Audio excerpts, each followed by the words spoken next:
So Canada played, as everyone knows, a major role during the Second World War, but a lot of the brains behind things and a lot of the decisions were originated from this room.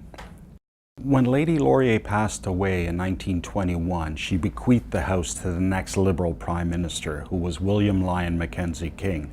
King did extensive renovations to the house and moves in 1923. King was our longest serving Prime Minister for almost 22 years. And what's unique about this room we're in right now is that it's exactly the way it was left, and everything you see in this room is authentic. And this was his desk. This is where he worked out of for not just during the war, but years before the war. He preferred this room to the Parliaments or the East Bloc or working in his offices downtown. He said people bothered him too much, there was too much time spent going to and from work. So he preferred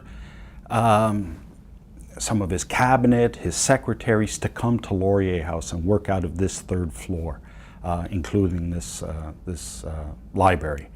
So the war cabinet during the Second World War worked out of this room at times. Now the back wing of the third floor would have had secretaries, cabinet members. So the other wing, there was people just back and forth, back and forth. There was a hustle and bustle of movement and work right out of this third floor, the attic of the house. So you can imagine the dignitaries and heads of state that would have come here during that World War II period. From Roosevelt, Eisenhower, Churchill was working out of this room. The royal family were here as well in '39. It's endless, and we have them all here collected in this guest book. There's Winston Churchill. So let me see if I can kind of keep my fingers on these. There's King George VI.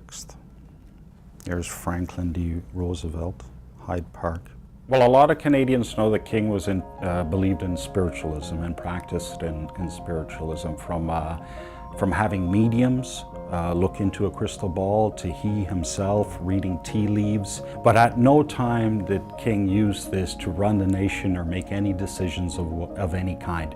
It was more of a comfort. He was a man who was a bachelor, he was alone, so he would use the crystal ball to communicate with his loved ones who had passed away.